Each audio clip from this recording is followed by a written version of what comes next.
लज्जा दया संयम बंभचेरम कल्याण भागे सविसोहि ठाणम जे में गुरु सयय मनुषासयन्ति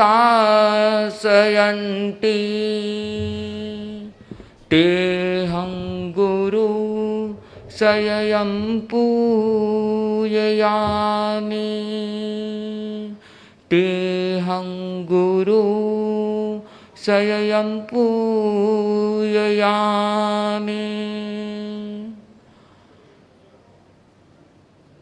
तीर्थंकर देवतुल्य परम पूज्य आचार्य प्रवर के श्री चरणों में वंदन।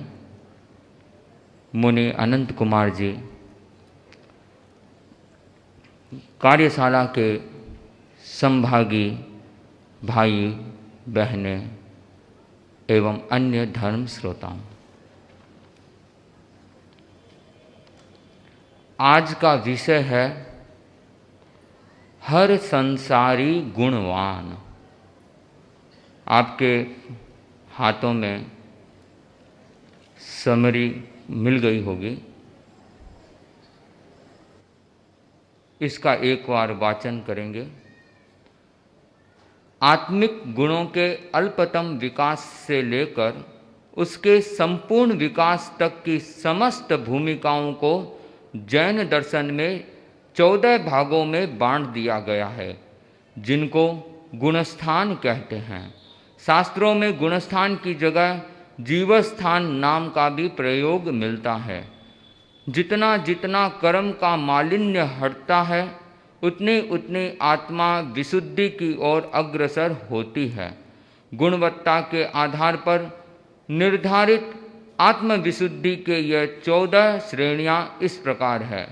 मिथ्या दृष्टि गुणस्थान, उसके बाद क्रम से नीचे से शास्वादन सम्यक दृष्टि गुणस्थान, मिश्र दृष्टि गुणस्थान, अविरत सम्यक दृष्टि गुणस्थान, देश विरति गुणस्थान, प्रमत्त संयत गुणस्थान, अप्रमत्त संयत गुणस्थान, निवृत्ति बादर गुणस्थान, अनिवृत्ति बादर गुणस्थान, सूक्ष्म संप्राय गुणस्थान, उपशांत मोह गुणस्थान, क्षीण मोह गुणस्थान, सयोगी केवली गुणस्थान, अयोगी केवली गुणस्थान। कुछ ज्ञातव्य बिंदु। प्रथम गुणस्थान में जीवों का अक्षय भंडार है। इस गुणस्थान के अतिरिक्त अन्य किसी भी गुणस्थान में जीव अनंत काल तक नहीं रह सकता। देवता एवं नारकी में प्रथम 4 गुणस्थान ही पाते हैं। 5वां गुणस्थान श्रावक का होता है। मनुष्य एवं तिर्यंश दोनों श्रावक हो सकते हैं। साधु में 6 से 14 तक कुल 9 गुणस्थान पाते हैं। सराग साधु में 6 से 10 तक एवं वीतराग साधु में 11 से 14 तक गुणस्थान पाते हैं। 8वें गुणस्थान से 2 श्रेणियां निकलती है, उपशम श्रेणी और क्षपक श्रेणी। उपशम श्रेणी लेने वाला 11वें गुणस्थान का स्पर्श कर पुनः नीचे आ जाता है। क्षपक श्रेणी लेने वाला 11वें गुणस्थान को लांघ कर आगे बढ़ जाता है और मोह कर्म को क्षीण कर देता है। वीतराग के 2 प्रकार हैं, छद्मस्त वीतराग और केवली वीतराग। छद्मस्त वीतराग में 11वां 12वां गुणस्थान व केवली वीतराग में 13वां 14वां गुणस्थान पाता है।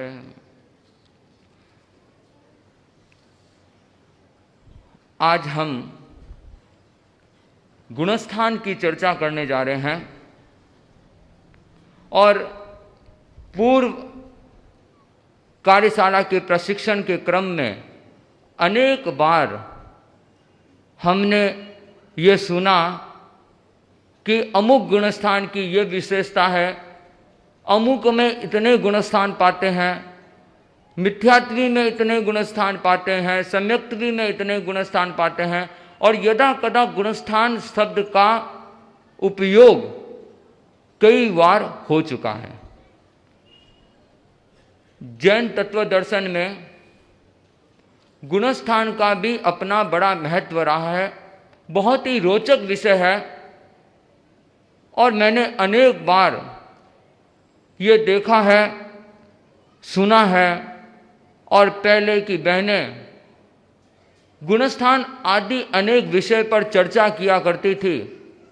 कई बार महाराज के पास आती और महाराज से कहती कि महाराज एक बोल दे दो, एक प्रश्न लेकर चली जाती, और उसके बाद बहनों में बताओ बहना, आत्मा में कितने, कौन से गुणस्थान कौन से जीव में पाते हैं, देवता में कितने गुणस्थान पाते हैं, साधु में कितने गुणस्थान, श्रावक में कितने गुणस्थान, किसमें कितनी आत्मा, किसमें कितना उपयोग, ऐसे तत्व चर्चाएं परस्पर करते रहते थे।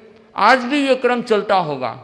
और जहाँ जहाँ कुछ पूछना होता तो संतों के पास आते, अपने जिज्ञासा का समाधान भी कर लेते और कोई नए बोल भी मांग लेते कि महाराज कोई नया बोल बख्शाओ, नए बोल लेकर जाते थे। तो तात्विक चर्चाओं में गुणस्थान की चर्चा का क्रम अतीत में भी रहा है और वर्तमान में भी बहुत रुचि का विषय है। आज हम उसी रुचि के विषय पर, उस गुणस्थान के विषय पर हम चर्चा करने जाएंगे। गुणस्थान का अर्थ क्या है? यदि एकदम सरलता से हम जाएं तो गुणस्थान का मतलब है सीढ़ी, सीढ़ियां। हम सीढ़ी के बारे में चर्चा करेंगे। सीढ़ी किसकी? आत्मिक गुणों के विकास की सीढ़ियां। अल्पतम विकास से संपूर्ण विकास तक पहुंचने की सीढ़ियां। हम ये 14 गुणस्थान की चर्चा कर रहे हैं। ये आत्मिक विकास की, स्वयं के विकास की 14 सीढ़ियां हैं। 14 सीढ़ियां। व्यक्ति अपूर्ण से संपूर्ण बनना चाहता है, सब कुछ प्राप्त करना चाहता है, खंडित से अखंडित, अखंड बनना चाहता है। वह नहीं चाहता कि मैं कोई ज्ञान से, शक्ति से या आत्मिक उज्ज्वलता से, ऊर्जा से खंडित रहूं। अखंड बनना चाहता है। अंधकार से प्रकाश की ओर जाना चाहता है कि पूर्ण ज्ञान का प्रकाश हो जाए। और अशाश्वत सुख से, क्षणिक सुख से शाश्वत सुख चाहता है। और यही साधना का लक्ष्य है। साधना का ही नहीं, जीवन का लक्ष्य है।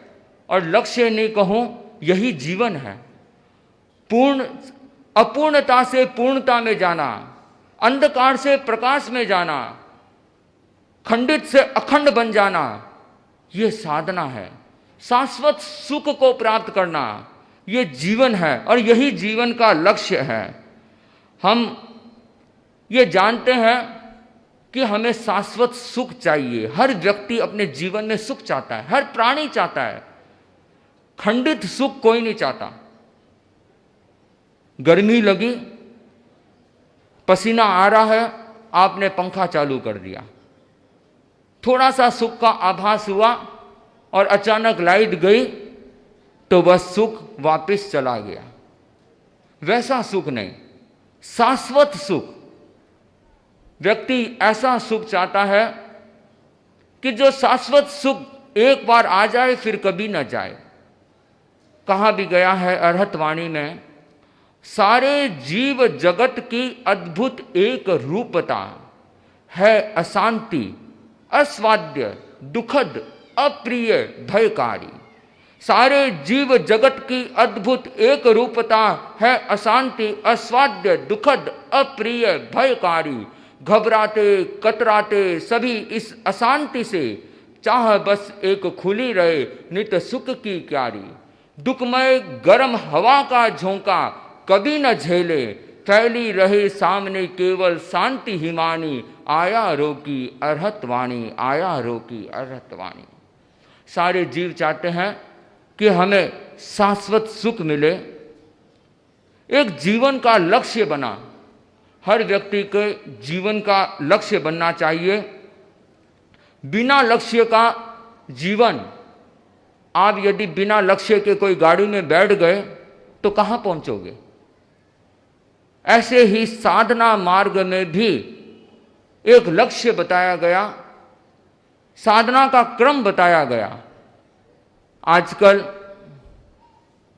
कोई भी प्रोजेक्ट या कॉन्सेप्ट पर चर्चा किया जाता है तो उसका देखा जाता है कि उसका विजन क्या है, मिशन क्या है, ऑब्जेक्टिव क्या है, उद्देश्य क्या है, गोल क्या है, लक्ष्य क्या है और उसके स्टेप्स क्या है। तो आज इस व्यवस्थित एक सिस्टमैटिक अप्रोच, एक व्यवस्थित प्रारूप साधना क्रम का एक सिस्टमैटिक रूप में हमें आगम से, भगवान की वाणी से प्राप्त हुआ। वह है 14 गुणस्थान कि एक साधक अपने जीवन में भी एक विजन बनाए, उसका एक लक्ष्य होना चाहिए, ऑब्जेक्टिव होना चाहिए, उद्देश्य होना चाहिए और कार्य करने का क्रम भी होना चाहिए, एक स्टेप होना चाहिए। तो अध्यात्म में बढ़ने वाला जैन दर्शन में यदि विजन पूछा जाए तो विजन है वीतरागता, राग द्वेष से मुक्त होना। राग द्वेष क्या है? नेगेटिव थॉट्स, नकारात्मक भाव, क्रोध, मान, माया, ईर्ष्या, घृणा, डिप्रेशन, टेंशन, हर व्यक्ति इससे दूर भागना चाहता है।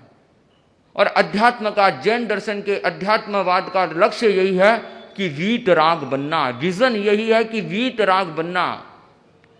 मिशन क्या है? कि आत्मा का क्रमिक विकास, उज्ज्वलता, क्रम से हमारी उज्ज्वलता बढ़ती रहनी चाहिए, यह हमारा मिशन है। तो फिर तीसरा प्रश्न है कि हमारी ऑब्जेक्टिव क्या है, उद्देश्य क्या है? हम ये चाहते हैं कि अपूर्ण से संपूर्ण बने, अनंत ज्ञान को प्राप्त कर सके, अनंत दर्शन को, केवल दर्शन को प्राप्त कर सके, अनंत शक्ति जो हमारे भीतर मौजूद है उस शक्ति से साक्षात्कार कर सके और आत्मरमण कर सके। ये हमारे ऑब्जेक्टिव्स है। और गोल, जो सुप्रीम गोल है वो ये है कि हम अशरीरी बन जाएं, अयोग अवस्था में आ जाएं, अपने लक्ष्य को हासिल कर ले। तो उसका स्टेप्स क्या होगा, वो मार्ग कौन सा होगा, वो क्रम कौन सा होगा, वो सीढ़ियां कौन सी है कि उस लक्ष्य तक प्राप्त कर सके। तो आगमकार कहते हैं कर्म कम्म विशोही मग्गणम पड़ुच्च 14 जीवत्थाना पन्नता तंग जहां। क्रमिक विशुद्धि का प्रादुर्भाव, क्रमिक विशुद्धि का की मार्गणा के 14 प्रकार है, 14 जीवस्थान है। गुणस्थान को जीवस्थान भी कहा गया है। आत्मा की अलग अलग अवस्थाएं हैं, गुणों की अवस्थाएं हैं, जीवस्थान, गुणस्थान, वे 14 गुणस्थान हैं। और ये जैसे जैसे कर्म मल दूर होते रहते हैं वैसे ही वैसे गुणस्थान का प्रादुर्भाव होता रहता है, विकास होता रहता है। अब प्रश्न होता है कि यहां गुणस्थान क्यों का? एक साइंटिफिकली बात दिया गया है कि हम अवगुणों की चर्चा नहीं करेंगे, गुणों की चर्चा करेंगे। हर जीव में गुण होता है, ऐसा कोई भी जीव नहीं है जिसमें बिल्कुल भी कोई भी गुण ना हो। अपेक्षा है कि हमारा दृष्टिकोण गुण देखने का बने, दुर्योधन का दृष्टिकोण नहीं, युधिष्ठिर का दृष्टिकोण हो कि हम गुण को देखें।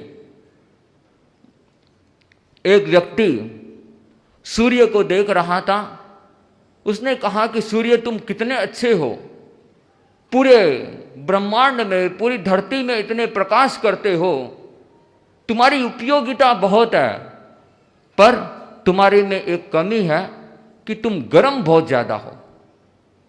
फिर उस व्यक्ति ने जब रात्रिकालीन चंद्रमा को देखा तो चंद्रमा से कहा कि चंद्रमा तुम कितने शीतल हो, कितने ठंडक प्रदान करने वाले हो, बहुत अच्छे हो, सौम्य हो, पर तुम्हारे में एक कमी है कि तुम्हारे में ये काले काले धब्बे पड़े हैं, वो अच्छे नहीं लगते। उस व्यक्ति ने जब समुद्र को देखा तो समुद्र को से कहा कि समुद्र तुम कितने अच्छे हो, अथाह जल है समुद्र के अंदर में, अपार पानी है, कितने ज्वार भाटा आते हैं, देखने से ही चित्त मनोरंजित हो जाता है। लेकिन एक कमी है, कमी यह है कि तुम्हारा पानी खारा है। और जब उस व्यक्ति ने फूल को देखा तो फूल से कहा कि फूल तुम कितने सुंदर हो, हमेशा मुस्कुराते हंसते खिलते दिखते हो, लेकिन तुम्हारी एक कमी है कि तुम्हारे साथ कांटे लगे हुए हैं। कहा जाता है कि उन चारों ने उस मनुष्य को कह डाला कि मनुष्य तुम बहुत अच्छे हो, बुद्धिमान हो, चतुर हो, समझदार हो, तुम्हारे अनेक विशेषताएं हैं, पर एक कमी है कि तुम दोष दृष्टि रखते हो, कमी देखने वाले हो, दोष देखने वाले हो।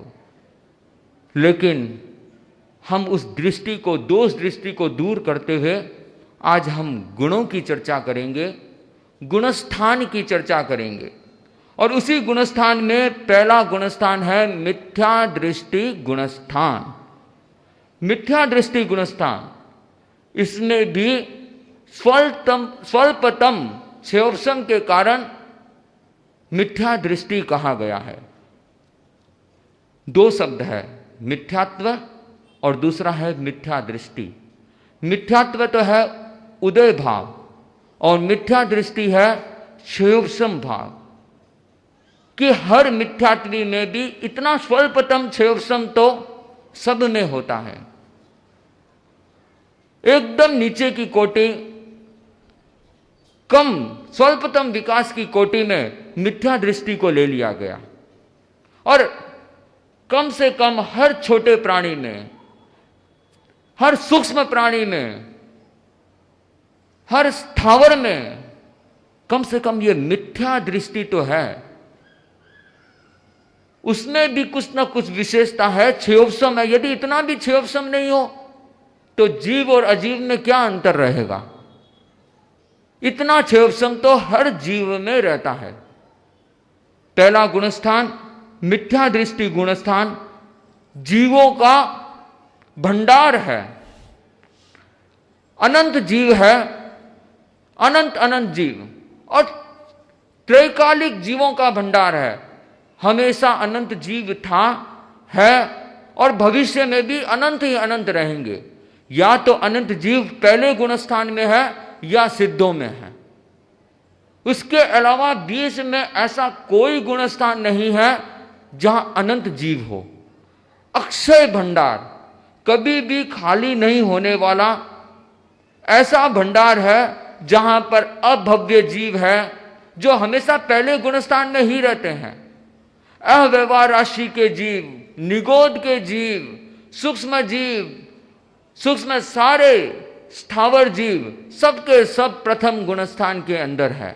उसके अलावा भी एकेंद्रिय द्विंद्रिय से लेकर पंचेंद्रिय तक जिसके पास सम्यक्त्व नहीं है, जो एकांत मिथ्या दृष्टि वाला है, वो सारे के सारे प्रथम गुणस्थान में है।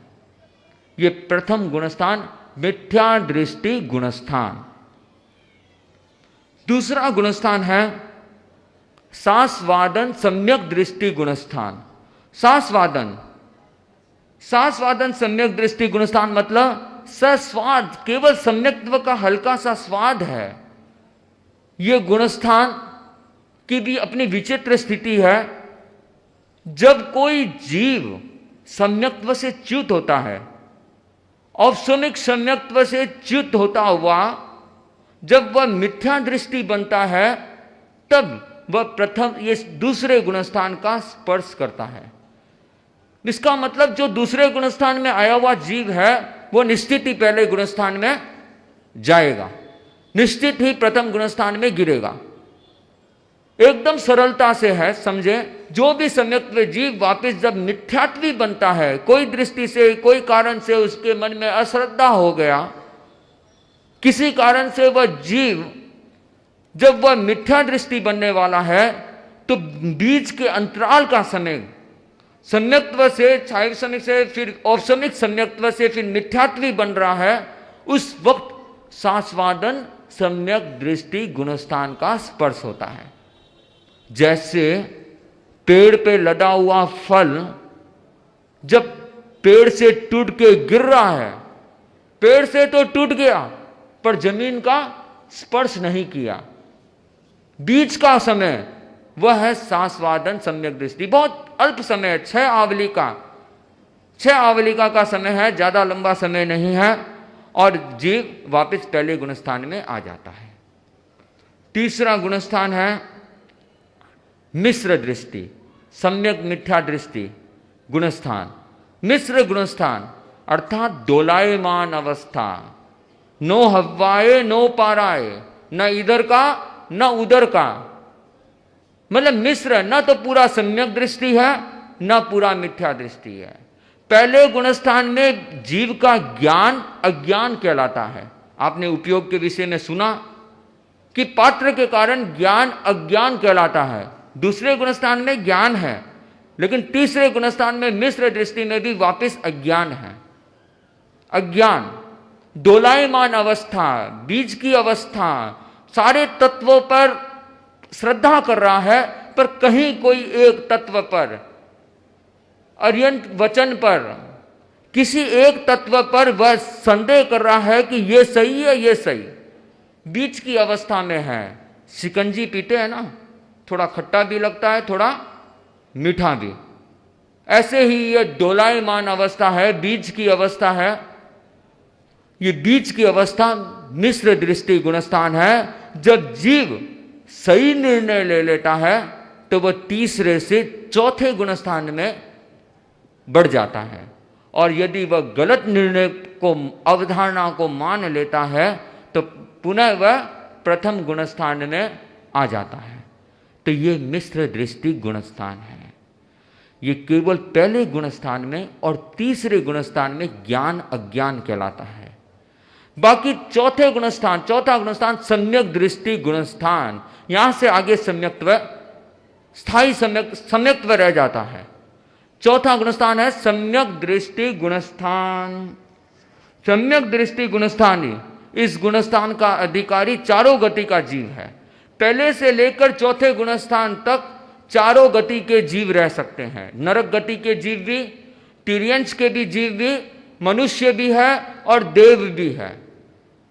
सम्यक दृष्टि गुणस्थान अर्थात उसके मन में आस्था तो है, वो जानता है कि धर्म को धर्म जानता है, अधर्म को अधर्म जानता है, साधु को साधु जानता है, असाधु को साधु जानता है, सही को सही जानता है, गलत को गलत जानता है, जो जैसा है उसे वैसा देखता है।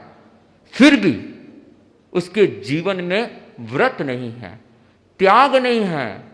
महाभारत का एक प्रसिद्ध सूत्र है, जानामि धर्मम न च मे प्रवृत्ति, जानाम्य धर्मम न च मे निवृत्ति, कि व्यक्ति धर्म को तो जानता है, धर्म को जानता है पर वह प्रवृत्त नहीं हो सकता, और वह अधर्म को भी जानता है पर उससे निवृत्त नहीं हो सकता।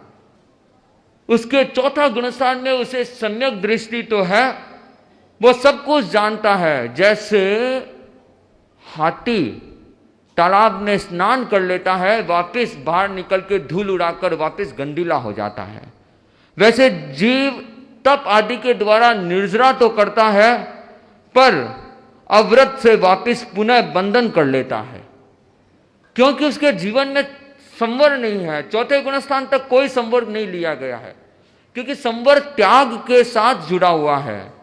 चौथे गुणस्थान तक कोई त्याग नहीं है। और एक विशेष बात बताएं कि बहनें गीत गाती है 24 का, उसके अंदर में अनंत मुनि बैठे हैं। अनंतनाथ के जब गीत का संगान होता है उसमें कहा गया है, जिन चक्री सुर जुगलिया रे वासुदेव बलदेव, पंचम गुण पावे नहीं रे अरीत अनादि समेत। वे चौथे गुणस्थान तक ही रहते हैं। जिनेश्वर भगवान चौथे से सीधा 7वें 6ठे गुणस्थान पर प्रवर्तमान करते हैं, 5वें गुणस्थान में नहीं आते। चक्री, चक्रवर्ती, सूर, इंद्र, देवता भी चौथे गुणस्थान से ऊपर नहीं जा सकते, त्याग नहीं कर सकते। देवता जानते हैं कि धर्म क्या है, देवता भगवान की वाणी सुनते हैं। इंद्र और देवता भगवान के समव शरण में आते हैं, पर त्याग करने में वे भी सक्षम नहीं हैं। वासुदेव, बलदेव, जुगलिया, योगलिक भी त्याग करने में सक्षम नहीं है। भी ना समाई कर सकते हैं, ना धर्म कर सकते हैं, ना त्याग कर सकते हैं, ना तपस्या कर सकते हैं। उनका भी चौथा गुणस्थान तक रह सकता है। और पांचवां गुणस्थान देशव्रती गुणस्थान। देशव्रती गुणस्थान, श्रावक का गुणस्थान। गौतम स्वामी के प्रश्न पूछे जाने पर भगवान उत्तर देते हैं कि गौतम, सत्य की श्रुति, धर्म की श्रुति, धर्म का उपदेश मिलना बहुत दुर्लभ है, बहुत दुर्लभ है। सही संत मिल जाए, सही आचार्य मिल जाए, ऐसा कोई शुद्ध परूपणा करने वाला ऐसा शासन मिल जाए जहां पर धर्म की सही श्रुति हो, बहुत दुर्लभ है। और धर्म की श्रुति हो भी जाए तो उस पर श्रद्धा होना वो और ज्यादा दुर्लभ है। और श्रद्धा भी हो जाए तो उसके बाद उसमें आचरण करना, उस पथ पर बढ़ जाना, आगे बढ़ जाना, वो और ज्यादा दुर्लभ है। व्यक्ति जब धर्म को समझ लेता है तो या तो वह पूर्ण त्यागी बन जाता है या वह अपूर्ण त्यागी बनता है। कुछ त्याग अपनी शक्ति के आधार पर कुछ त्याग करता है, और कोई सक्षम होता है तो संपूर्ण त्याग कर सकता है। श्रावक संबोध में बहुत सुंदर वर्णन दिया है, जो हो संभव अणगार धर्म का पालन, तो करे उसी पथ पर अपना संचालन। क्षमता यदि अल्प अनल्प धर्म में आस्था, साभार आगार धर्म का पकड़े रास्ता। यह व्रताव्रती धर्माधर्मी की श्रेणी, आध्यात्मिक आरोहण हित है निश्रेणी। इस श्रेणी में जो भी मानव आते हैं, वे श्रमणोपासक श्रावक कहलाते हैं। ये अगार और अणगार। अगार मतलब श्रावक का धर्म, अणगार मतलब जो पूर्ण त्यागी है, जो पूर्ण संयम का स्वीकार कर लिया है, वो अणगार धर्म। जो संभव है वो तो पूर्ण त्यागी बन जाए, अणगार धर्म को स्वीकार कर लेते हैं। लेकिन जो सक्षम नहीं है, किन्हीं कारणों से, मोह आदि संबंधों से, दायित्वों के कारणों से, कोई अगर यदि पूर्ण त्यागी नहीं बन सकता तो कम से कम आंशिक त्याग तो करे। पूर्ण व्रती नहीं बन सकता तो अव्रती क्यों रहते हैं, व्रताव्रती तो बने। पूर्ण धर्मी नहीं बन सकता तो अधर्मी क्यों रहते हैं, धर्माधर्मी तो बने। यदि पूर्ण संयम नहीं कर सकता तो असंयमी भी न रहे, संयमा संयमी तो बने। ये व्रताव्रती, संयमा संयमी, धर्माधर्मी की ये श्रेणी है। और इस श्रेणी के अंदर में, इस पांचवें गुणस्थान में केवल दो ही गति के जीव पाए जाते हैं। दो गति के, एक तिर्यंश गति और दूसरा मनुष्य गति। तिर्यंश गति के जीव भी संगी तिर्यंश पंचेंद्रिय, आगे तो असंगी होते नहीं, संगी तिर्यंश पंचेंद्रिय के जीव भी श्रावक हो सकते हैं। जाति स्मृति ज्ञान के द्वारा व्यक्ति, वह जीव जान लेता है कि पिछले जन्म में मैंने धर्म के बारे में सुना था, धर्म के बारे में जाना, और जानकर वह संकल्प ले लेता है, त्याग कर लेता है। यहां तक आता है कि 12 व्रती श्रावक भी संगी तिर्यंश पंचेंद्रिय हो सकता है। तो तिर्यंश भी श्रावक हो सकता है, साधु गृहस्थ भी श्रावक हो सकता है, मनुष्य भी। और यूं कहना चाहिए, मनुष्य श्रावक तो संख्यात की संख्या में है, लेकिन तिर्यंश श्रावक असंख्य की संख्या में है, असंख्य श्रावक अभी भी तिर्यन श्रावक है। मनुष्य क्षेत्र तो बहुत छोटा है, 2.5 द्वीप तक, 2.5 द्वीप के बाहर तो असंख्य द्वीप समुद्र है, वहां पे भी अनेक संगी तिर्यंस पंचेंद्रिय जीव है, वे भी श्रावक हो सकते हैं। श्रावकों की संख्या साधु की संख्या से बहुत अधिक है।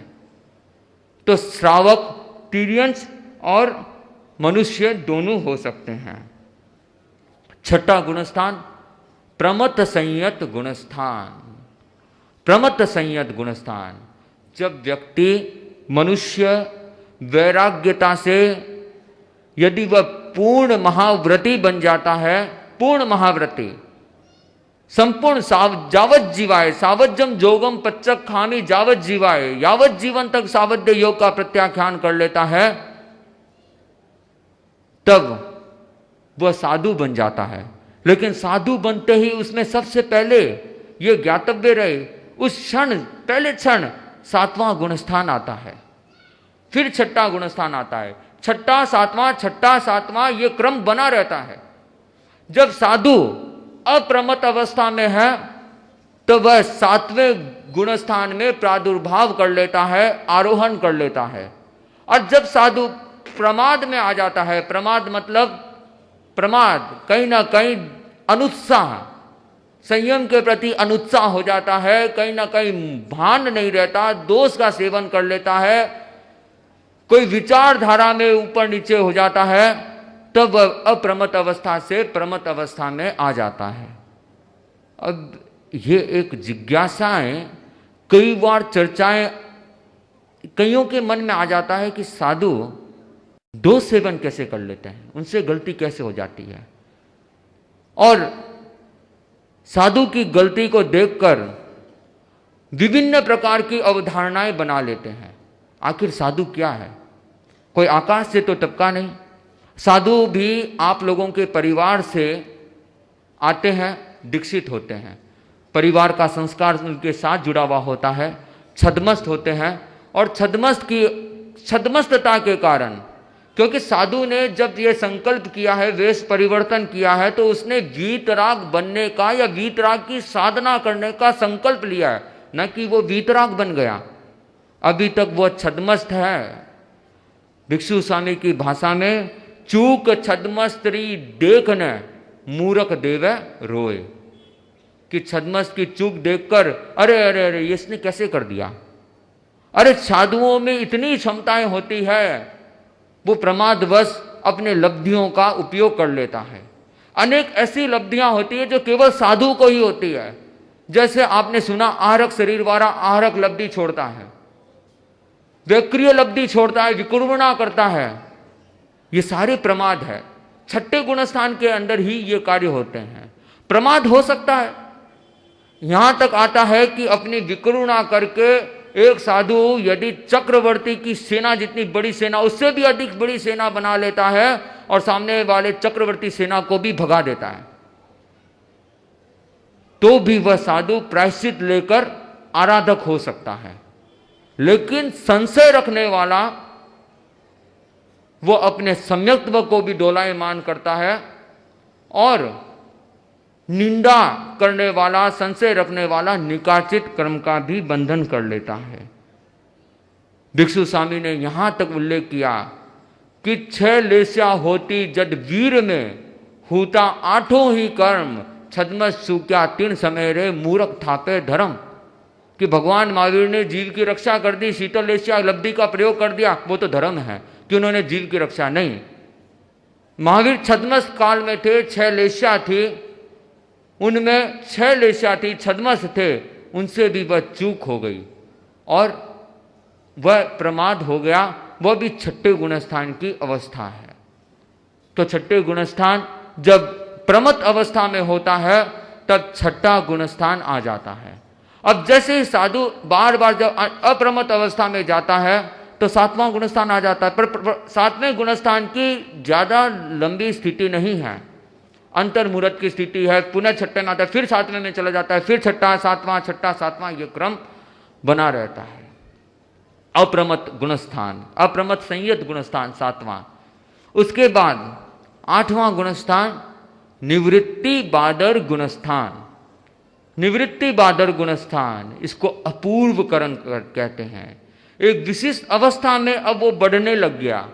7 गुणस्थान के बाद 8वां गुणस्थान निवृत्ति बादर गुणस्थान, अर्थात निवृत्ति हो गई। किससे निवृत्ति? छूट गया, निवृत्त हो गया।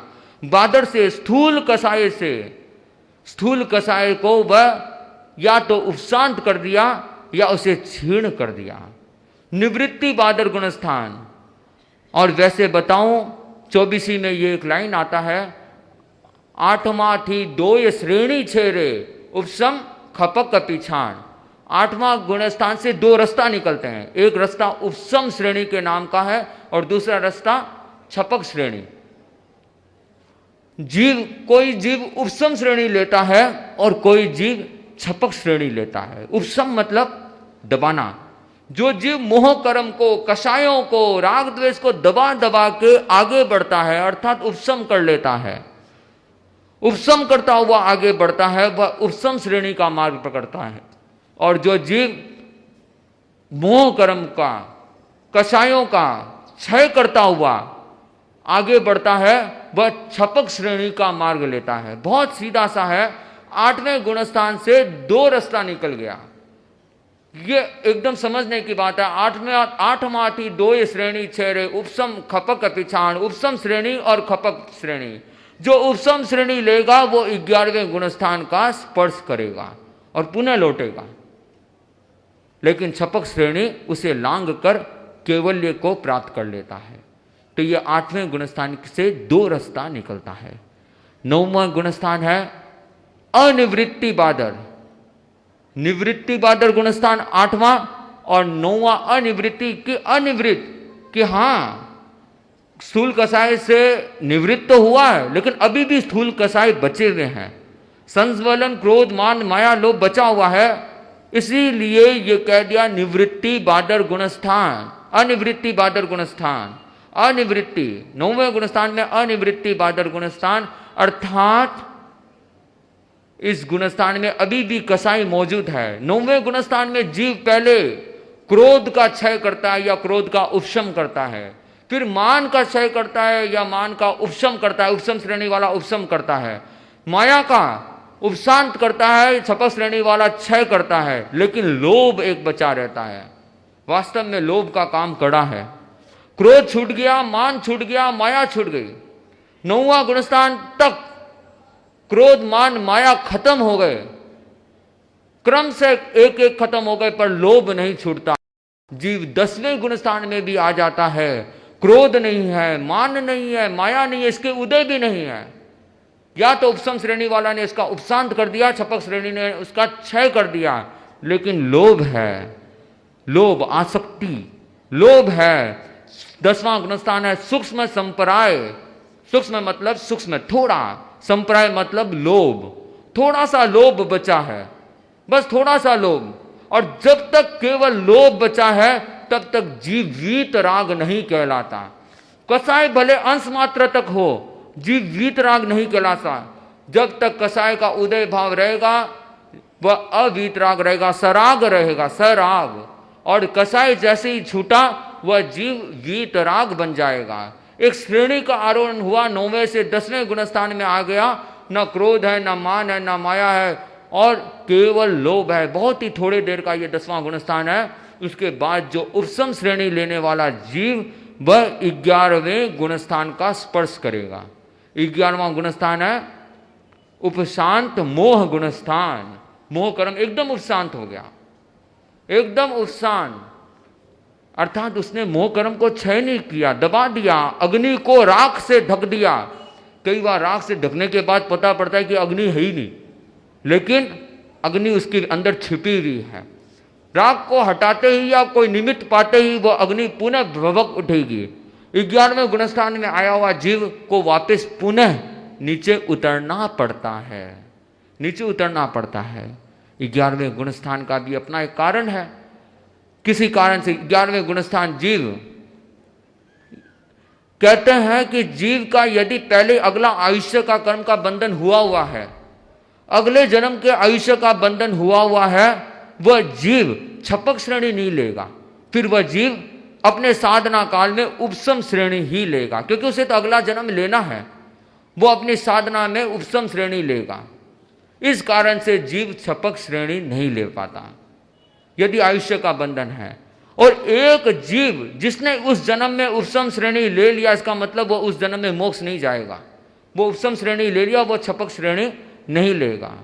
एक जीव एक जन्म में 2 बार उपसम श्रेणी ले सकता है।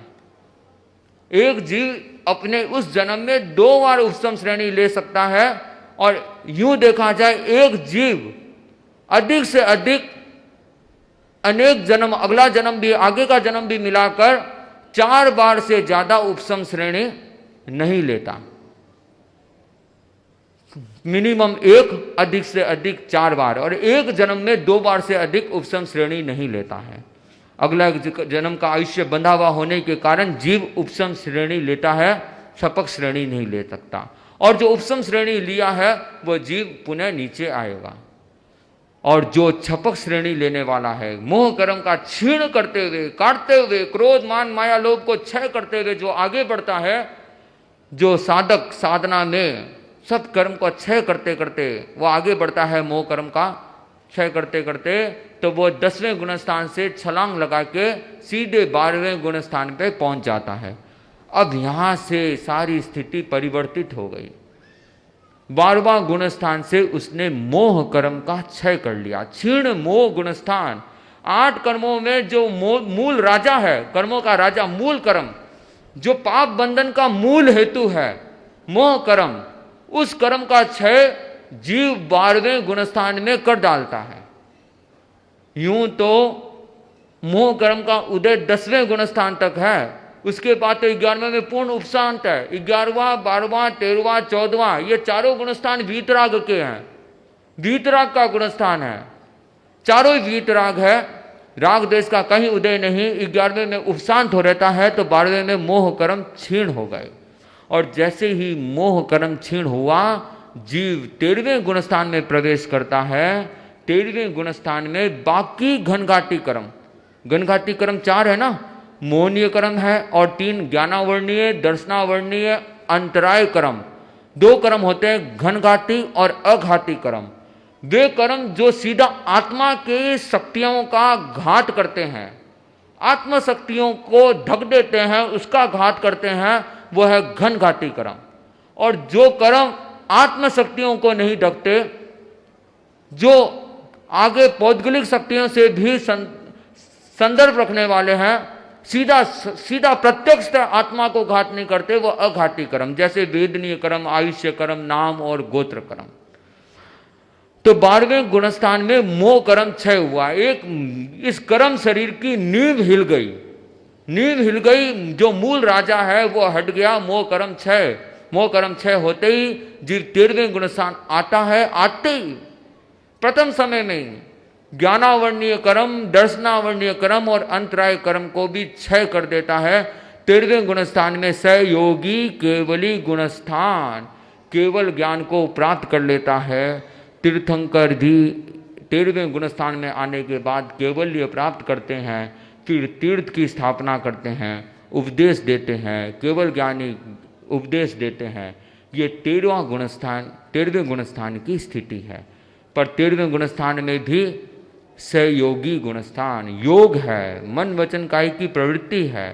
तीर्थंकर विहार भी करते हैं, द्रव्य मन का उपयोग होता है, भाषा का उपयोग होता है। तो ये 13वें गुणस्थान सहयोगी केवली, 4 कर्म क्षय हो गए। 4 कर्म का क्षय करने वाला 13वें गुणस्थान में आ जाता है। और बाकी 4 कर्म कौन से गुणस्थान में क्षय होते हैं? 14वें या 13वें? 14वें। बाकी 4 कर्म जीव 13वें गुणस्थान जब मोक्ष की ओर बढ़ता है तो वह 14वें गुणस्थान में प्रवेश करता है। 14वां गुणस्थान है अयोग अवस्था, अयोगी केवली। वो निवृत्ति का समय है, छूटने का समय है। सब कुछ मन वचन काय की प्रवृत्ति छूट गई, सब छूट रहा है। 14वें गुणस्थान तक भी 4 कर्म है, अभी भी 4 कर्म है। और जैसे ही 14वां गुणस्थान छूटना, बाकी 4 कर्म का क्षय होना और मोक्ष की प्राप्ति होना, तीनों एक ही समय में होता है। तीनों एक साथ होता है, एक ही समय में 14वां गुणस्थान छूटा, इधर निर्वाण की प्राप्ति हुई और इधर मोक्ष हो गया। कर्म 8 के 8 अवशिष्ट 4 कर्म भी क्षय हो गए। इस प्रकार से जीव, ये एक स्टेप्स है कि किस प्रकार आत्मिक उज्ज्वलता के द्वारा वह सिद्ध बुद्ध मुक्त होता है। और वह जीव की सहज गति है कि कर्म मुक्त होने के बाद वह ऊर्ध्व की तरफ गति करता है। ऊपर का जो भाग 2.5 द्वीप 45 लाख योजन का है, तो सिद्ध शिला भी 45 लाख योजन का है। ऊपर 45 लाख, सिद्ध शिला से ऊपर जहाँ धर्मास्तिकाय का जहाँ अंतिम छोर है, वहाँ जाकर जीव अवस्थित हो जाता है सिद्ध शिला में। वहाँ पर अनंत आत्माएं वहाँ जाकर अवस्थित हो जाते हैं। और जो अवगाहना यहाँ पर सांसारिक अवस्था में जो जीव की अवगाहना होती है, उसका 1/3 हिस्सा छोड़ दो, 2/3, क्योंकि अपने शरीर में पोला स्थान, खाली स्थान बहुत है, उस पोले स्थान को छोड़ दो तो हमारे शरीर का 2/3 हिस्सा बचता है। 2/3 हिस्सा जो सिद्ध जिस अवगाहना में मोक्ष प्राप्त करते हैं, उसका 2/3 हिस्सा में वो आत्म प्रदेश सीधा ऊर्ध्व गति में, ऊर्ध्व सिद्ध शिला में के ऊपर जाकर लोकांत में जाकर अवस्थित हो जाते हैं। इस प्रकार से ये 14 गुणस्थान का बड़ा रोचक ही क्रम है। और इसमें अनेक प्रश्न बन सकते हैं, अनेक जिज्ञासाएं बन सकते हैं। जब ये बहने गीत गाते हैं, तीर्ण गुण थाना अमर खया छे, 13 12 तीजो रे, आऊ अबंत 7वां आगे बलि तीजो गिन लीजो रे, कि 3 गुणस्थान अमर गुणस्थान है जिसमें जीव मरते नहीं हैं। एक तो तीसरे गुणस्थान में कोई जीव नहीं मरते, बाकी तीसरे गुणस्थान में जीव नहीं मरते, क्योंकि मरने से पहले, आयुष्य पूरा करने से पहले, या तो वो मिथ्यात्वी हो जाएगा या सम्यक्त्वी हो जाएगा, क्योंकि वह चिंतन की अवस्था में कोई नहीं मरता, डोलायमान अवस्था में कोई नहीं मरता। दूसरा 12वां गुणस्थान अमर है और 13वां गुणस्थान अमर है। 3 गुण थाना अमर कया छे, 13 12 तीजो रे, 13वां 12वां और तीसरा गुणस्थान अमर है। और 5 गुणस्थान शाश्वत है, जिसमें हमेशा कोई ना कोई जीव रहते हैं, अनादि काल से है और अनंत काल तक रहेंगे। 5 गुणस्थान ऐसे हैं जिसमें जीव हमेशा से है। पहला गुणस्थान मिथ्या दृष्टि गुणस्थान, अक्षय भंडार, उसमें हमेशा से जीव है, थे हैं, रहेंगे। दूसरा है चौथा गुणस्थान सम्यक दृष्टि गुणस्थान। तीसरा अविरत 5वां गुणस्थान श्रावक, हमेशा से है, थे, रहेंगे। चौथा गुणस्थान साधु, हमेशा त्रैकालिक साधु इस लोक में है, थे, रहेंगे। और 5वां है गुणस्थान केवली हमेशा विराजमान रहते हैं, चाहे कोई क्षेत्र में हो, महाविद्य क्षेत्र में हो, कहीं हो, हमेशा 13वें गुणस्थान में जीव मौजूद रहता है। ये 5 गुणस्थान शाश्वत गुणस्थान है। ये गुणस्थान की चर्चा मैंने आप लोगों को बताया। और ये गुणस्थान विषय बड़ा ही रोचक विषय है। गुणस्थान की ढाल भी है। अनंतनाथ के जो 24 का गीत आप जब गाते हैं, तो जो बातें मैंने आप लोगों को बताई, उन सारी चीज़ों की जानकारी उसके अंदर, काफ़ी चीज़ों की जानकारी उस गीत में है। गुणस्थान के बोल, गुणस्थान की चर्चाएं बहुत ही रोचक पैदा करने वाले हैं। और जितनी चर्चाएं आप परस्पर में करेंगे, उतने ही तत्व के गहन में आप जाते जाएंगे।